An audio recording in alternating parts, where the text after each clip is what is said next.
Salam Bapak Ibu yang dikasihi oleh Yahweh. Pada kesempatan ini kita mau dengarkan firman Yahweh.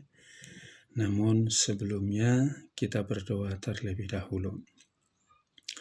Bapa di dalam surga yang kami sembah dalam nama Tuhan Yesus, kami bersyukur di minggu kedua bulan 9 ini Engkau masih memberikan kami kuat dan sehat, dan juga kami masih dipelihara oleh Bapa.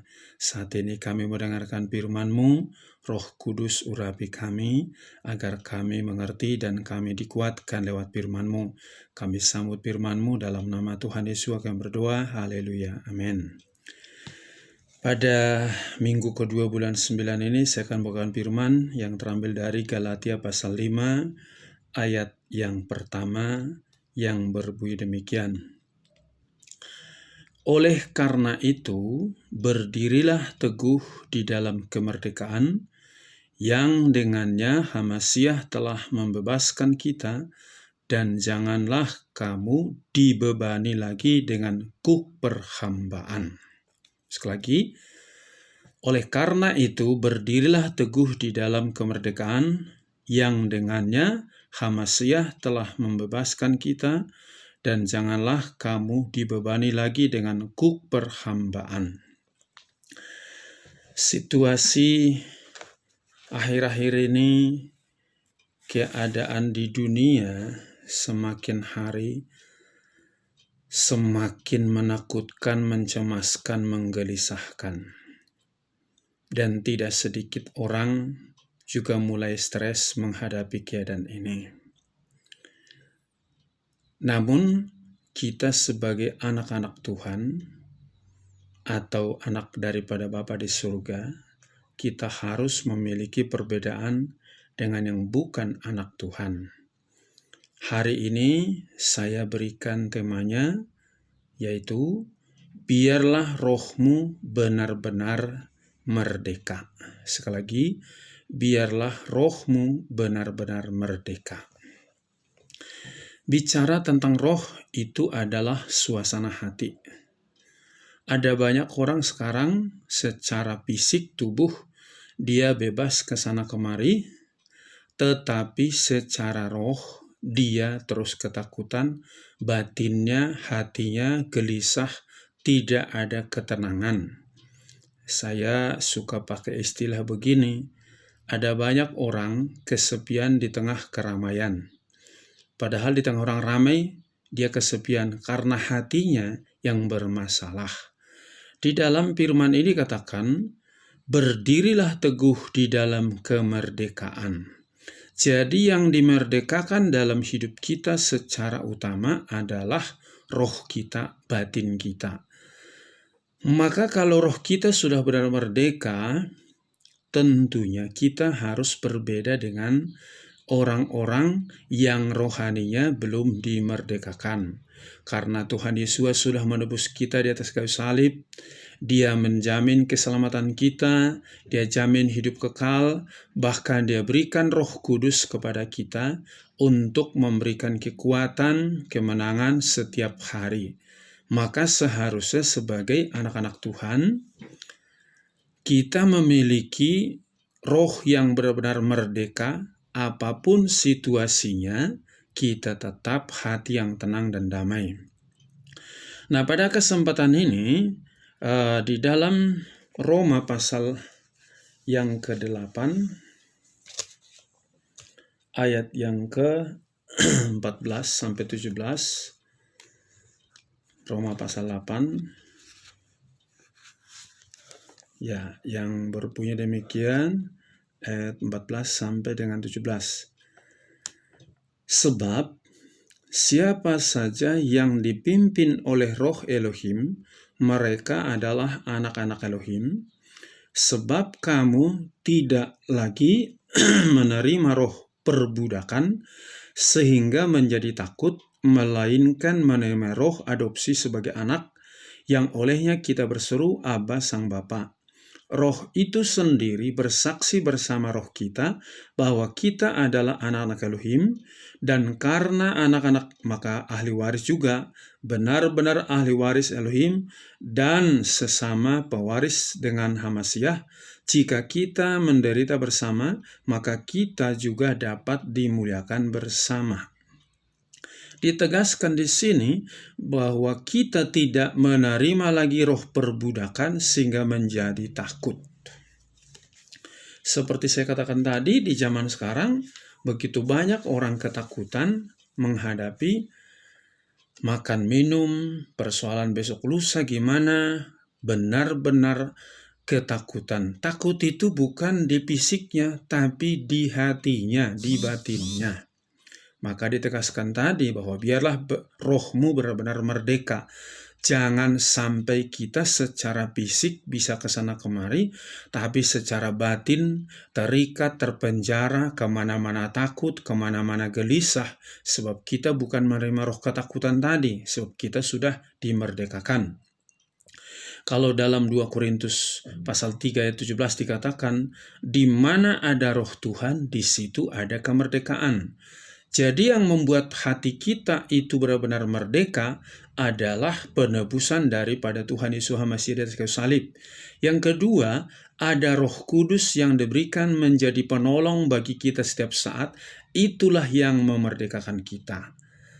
Jadi kalau kita mengatakan, aku anak Tuhan, aku dipenuhi Roh Kudus, tapi setiap hari penuh dengan ketakutan, kebimbangan, kegelisahan, dengan jelas saya mengatakan, rohmu masih dipenjara. Rohmu masih dicengkeram oleh kondisi dunia ini. Tetapi jika benar-benar engkau dipenuhi oleh Roh Kudus, ada Tuhan Yesus di dalam hidupmu, dan hidupmu ada di dalam Tuhan Yesus Masiah, maka engkau merdeka. Hari esok, hari lusa engkau tidak perlu takut, sebab apa? Dia yang menjamin kehidupanmu. Nah, saya memberikan ciri-ciri roh orang yang benar-benar mereka. Yang pertama-tama, ciri-ciri roh orang yang benar-benar merdeka, yaitu dia bekerja dengan sungguh-sungguh. Sekali lagi, dia bekerja dengan sungguh-sungguh. Itu nanti boleh dilihat dalam Kejadian pasal 31, pasal 39, ayat 1-3. Bekerja dengan sungguh-sungguh. Ini adalah kisah Yusuf setelah dia dibuang ke sumur, dijual oleh saudara-saudaranya, dijadikan jadi pembantu di rumah Potifar. Sekalipun statusnya pembantu, dia tetap hidup di dalam janji Yahweh itu. Dia punya mimpi bahwa satu saat dia menjadi seorang pemimpin. Dia bekerja di rumah Potifar dengan sungguh-sungguh. Tidak terbawa situasi. Harusnya Yusuf pantaslah ngelamun tiap hari, bingung kenapa aku dijual sama saudaraku. Mungkin itu yang dia katakan, tapi dia tidak lakukan itu. Dia bekerja dengan sungguh-sungguh karena apa? Rohnya benar-benar merdeka. Yang kedua, ciri-ciri roh orang yang merdeka. Dia tidak terjebak di dalam jebakan iblis. Sekali lagi, dia tidak terjebak dalam jebakan iblis, bahkan dia melawan jebakan iblis. Nanti boleh dilihat di dalam 1 Samuel pasal 24 ayat 1-7. Ini kisah Daud dengan Saul. Saul berkali-kali mau membunuh Daud, tapi satu saat Saul mengerahkan 3.000 orang tentara mau mengejar Daud. Terus dia masuk ke dalam satu gua mau buang hajat. Ternyata Daud ada di dalam gua itu.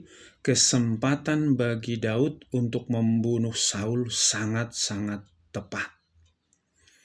Tetapi Daud juga diingatkan sama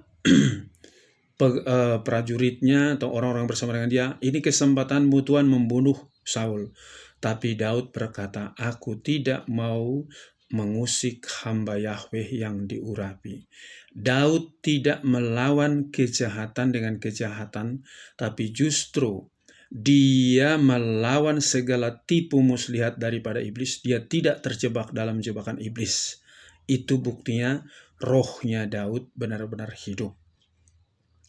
Yang berikutnya apalagi ciri-ciri orang yang rohnya benar-benar merdeka. Di dalam penderitaan pun dia tetap menolong orang lain atau orang kesusahan. Sekali lagi, di dalam penderitaan pun tetap dia menolong orang yang berkesusahan. Kok bisa ya udah susah tapi masih mau nolong? Itu dilakukan oleh Yusuf ketika dia di dalam penjara karena dituduh berzina dengan istri Potifar, dimasukkan penjara bawah tanah. Di dalam penjara bawah tanah itu dia bertemu dengan pegawai Firaun. Tapi dalam keadaan bingung pegawai Firaun, Yusuf menolong. Kenapa mukamu hari ini tidak tersenyum? Ada masalah apa? Kami punya mimpi. Singkat cerita, Yusuf menerjemahkan mimpinya. Di dalam keadaan penjara, Yusuf tidak terpenjara hatinya. Rohnya tidak terpenjara. Tetap dia melakukan kebaikan. Tetap dia menolong orang di dalam keadaan yang sangat-sangat menderita. Karena rohnya benar-benar merdeka. Yang berikutnya, apalagi tindakan ataupun ciri-ciri orang yang rohnya benar-benar merdeka, yaitu dia mau menolong orang yang berkesusahan di dalam penderitaannya. Sekali lagi, dia mau tetap menolong orang di dalam kesusahannya.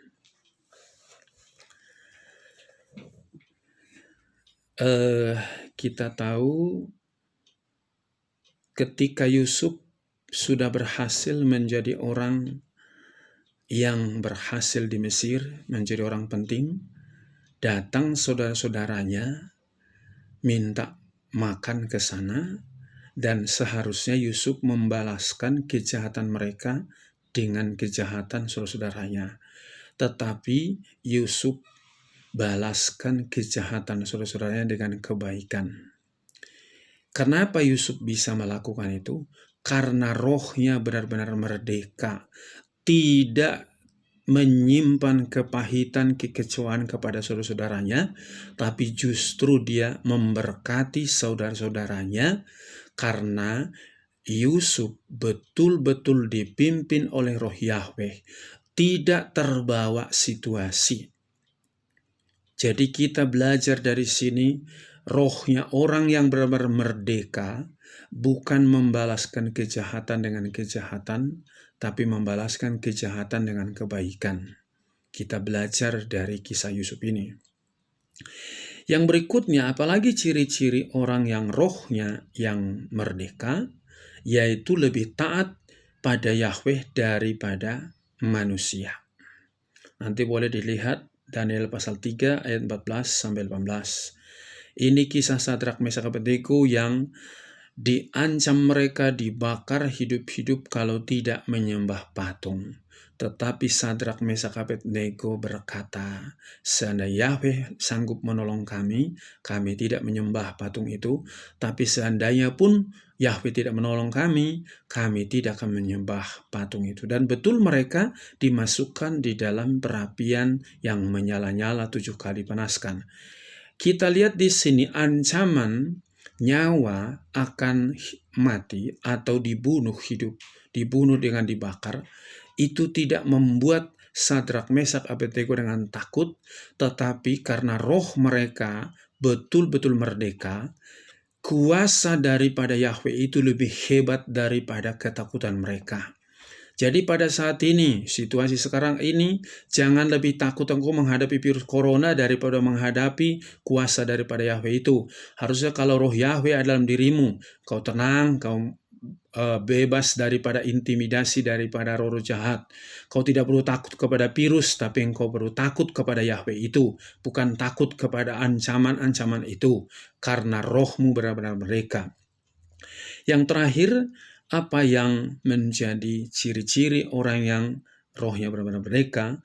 Bahwa di dalam keadaan susah dan senang pun tetap memuji menyembah Yahweh dan berdoa dengan sukacita. Itu yang dialami oleh Paulus dan Silas Kisah Rasul 16 ayat 23-25, ketika mereka memberitakan Injil, mereka ditangkap, disiksa, dipasung, dimasukkan ke penjara. Tapi dalam penjara pun mereka tetap berdoa, memuji, menyembah Yahweh. Lihat, badannya di penjara, tapi rohnya tidak di penjara. Harusnya kalau kita ada firman dalam hati kita, ada Roh Kudus dalam hidup kita, kita pun secara fisik mungkin terbatas kebutuhan kita. Tetapi kalau rohmu sudah merdeka, engkau tidak terbawa situasi, tetapi engkau mengatasi situasi. Seperti Paulus dan Silas, dia tekun berdoa, dia tekun memuji nama Yahweh. Dan kita lihat dampak daripada terus mereka berdoa dan memuji menyembah nama Yahweh itu, tembok-tembok penjara itu runtuh semua. Hari-hari ini, berapa banyak orang yang sedang rohnya di penjara. Secara tubuh bebas ke sana kemari, tapi secara batin, secara roh, ketakutan di mana-mana, di rumah takut, di jalan takut, di mana-mana takut. Itu tandanya rohmu dipenjara oleh keadaan, rohmu dipenjara oleh pekerjaan iblis. Tapi saat ini saya beritahukan kepadamu, keluar dari penjara iblis itu, kalau tokoh-tokoh dalam Alkitab, baik Yusuf, baik Daud, baik Sadrak, Mesak, Abednego, Paulus dan Silas, Tuhan mereka itu juga Tuhan kita, Yahweh mereka itu juga Yahweh kita, roh yang menolong mereka itu juga menolong kita. Kalau mereka bisa menang, kita juga pasti bisa menang. Percaya, biarlah rohmu benar-benar merdeka. Amin. Kita berdoa. Bapa di surga, terima kasih atas kebenaran firman-Mu yang sudah kami dengarkan pada saat ini. Engkau jamah setiap hati-hati yang pada saat ini sedang gelisah, takut, bimbang. Engkau memerdekakan roh mereka di dalam nama Tuhan Yesus HaMasiah. Bebaskan rohnya, pikirannya. Apapun intimidasi yang iblis taruh dalam hati mereka, pikirannya, aku tengking dalam nama Tuhan Yesus HaMasiah. Bebaskan, merdekakan mereka. Baik masalah ekonomi, masalah pendidikan, masalah kebutuhan, atau masalah keluarga yang lain, Engkau berikan kemenangan kepada setiap anak-anak-Mu. Berkati bapak-bapak, ibu-ibu, juga pemuda, remaja, anak-anak, supaya roh mereka benar-benar merdeka dari kuasa Roh Kudus-Mu menjamah mereka. Juga setiap hamba-hamba-Mu, anak-anak-Mu dimanapun berada, pelihara, jagai semua. Keberadaan bangsa dan negara kami ini juga jagai, pemerintah pusat sampai daerah, Engkau berjaga-jaga. Terima kasih Bapa, kami mengucap syukur, terpujilah nama-Mu, dalam nama Tuhan Yesus kami berdoa, haleluya, amin. Salam, Yahweh berkati.